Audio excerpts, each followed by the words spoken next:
von der Ölheizung zur alternativen Celsius-Infrarotheizung. Hallo Markus, grüß dich. Servus Markus. Grüß euch miteinander. Heute sind wir bei dir und du hast dich für Celsius entschieden. Du wolltest aber vorher eine andere Heizung machen. Vielleicht kannst du in unsere Zuschauer was erzählen. Ja genau, herzlich willkommen auch bei mir zu Hause.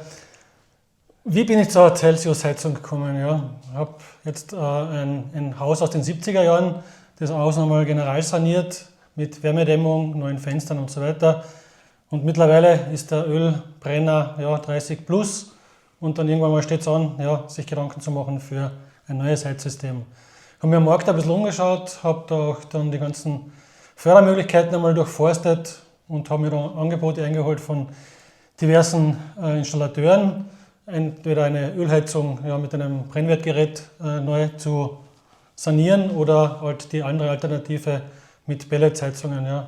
Haben wir es irgendwie dann durchgerechnet und bin dann nicht auf einen grünen Zweig gekommen und habe mich dann halt eben für eine Alternative entschieden und bin dann beim Infrarothimmel bei der Infrarotheizung gelandet. Das heißt aber, du hast da Photovoltaik, du hast Stromspeicher, das war ja noch im Prinzip der Gesamtpaket, wo es in die Richtung ist, Wartungsfreiheit, lange Haltbarkeit, das ist ja einer der Mitgründe, warum du dich für Celsius entschieden hast. Genau. Aber du hast ja vorher mit ein paar wenige Platten angefangen und das viele Jahre zurück, weil ich glaube 2017 war das erste Mal, wo wir zwar in Kontakt getreten sind durch einen Kunden von uns. Ja, genau. Und ja, du hast ja angefangen mit deine Erfahrungen zu machen, wie ist dann eigentlich gegangen damit? Ja, das war irgendwie baubedingt im Haus. Ja, in der Küche war immer schon der kälteste Raum bei uns. Ja. Dann haben wir gesagt, eben durch den Bekannten bin ich auf den Infrarothimmel gestoßen und habe gedacht, okay, irgendwie war das der ideale Raum, das einmal zu probieren. Haben mir ein Panel besorgt und war da innerhalb kürzester Zeit, war es da eigentlich der Wohlfühlraum im ganzen Haus. Die ganzen Leute, die zu Besuch gekommen sind, der erste Weg war dort in die Küche und von dort haben wir es dann fast nicht mehr weggebracht. Das heißt, die Leute waren begeistert, ihr wart begeistert. Ja. Ja, das ist doch schön. Aber dann darf ich sagen, jetzt machen wir einmal im Prinzip einen Rundgang. Aber als allererstes wollte ich dich noch fragen, was hast du jetzt an? Das ist ein roter Ziegel ist das Haus, oder? Ist ein Brennziegel, ja. Brennziegel, okay. Ja, super. Raumhöhe ca. 2,70 Meter so in der Größenordnung. Wird hinkommen, ja. Genau. Und es sind halt große Volumina, viel Fensterflächen. Also wie viel haben wir eine Gesamtfläche vom Haus?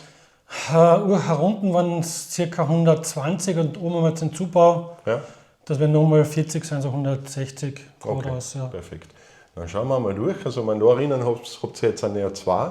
Also da ist ja die zweite Heizung wunderbar versteckt, man sieht sie kaum. Und wenn wir jetzt einmal daher nehmen, weil du hast ja deinen alten Heizkörper noch nicht überall abgebaut. Nein. Man sieht es einmal, wie schön eine Celsius-Infrarotheizung ist und das ist halt die herkömmliche Lösung von früher, was man heute überall kennt bei den Zentralheizungen. Gell? Genau. Und jetzt schauen wir mal in die besagte Küche, oder? Ja. Das ist das besagte Panel, was von Anfang an da hängt. Genau, das haben wir schon seit knapp 10 Jahren fast schon. Ja. Aber fügt sich halt doch schön ein.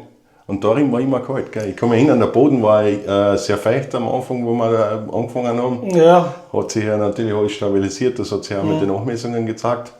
Aber schön. Und da im Vorhaus hast du zu mir gesagt, die Heizkörper kommen zum Schluss weg. Du möchtest das jetzt einfach mal irgendwie da herhängen.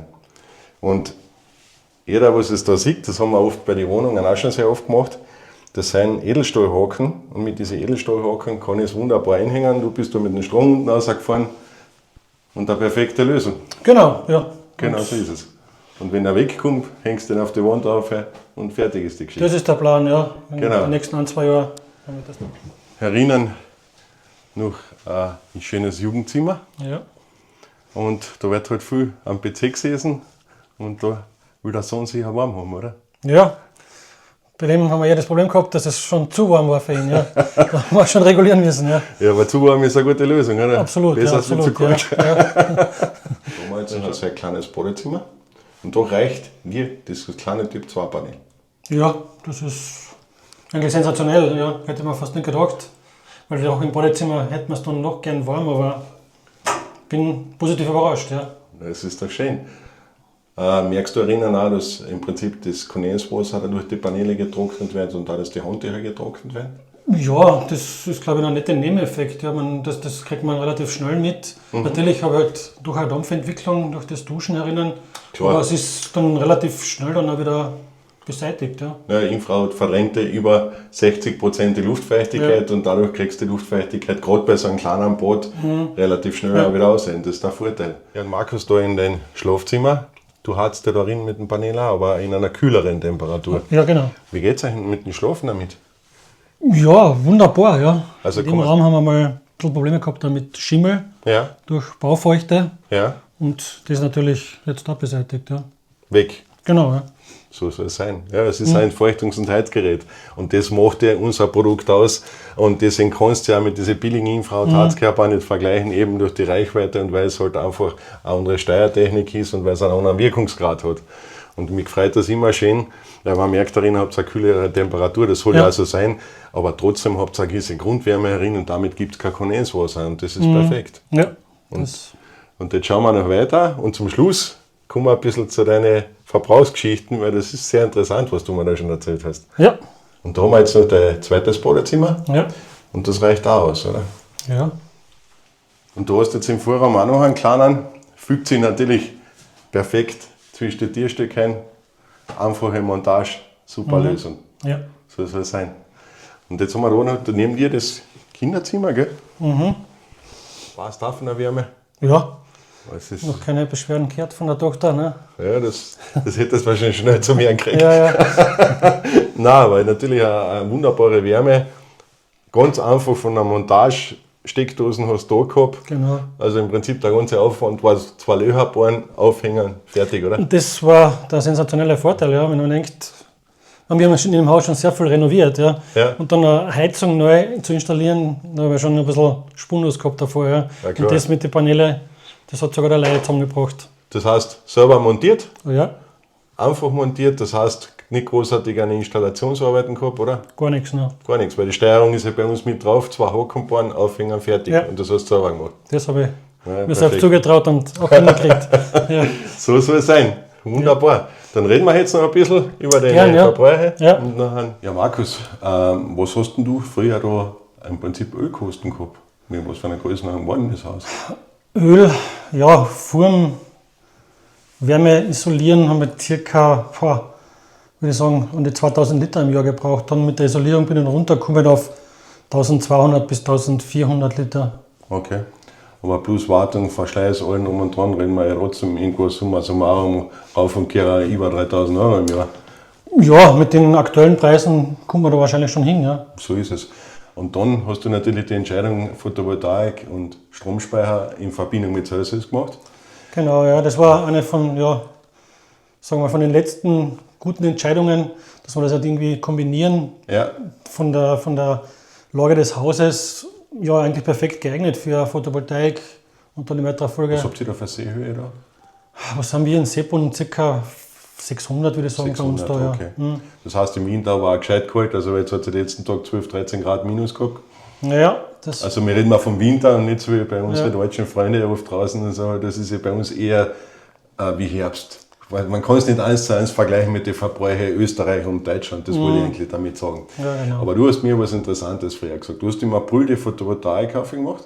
genau, mit dem Stromspeicher, ja. Genau. Wie groß ist die Anlage? Die hat 11 Kilowatt Peak Okay? und mit dann 11 Kilowatt Speicher. Okay. Du hast aber gesagt, von April bis jetzt, wie viel ist dein Stromverbrauch gestiegen? Ich habe das jetzt einmal so über den Daumen nochmal nachgerechnet, kommt da circa auf 2000 Kilowattstunden.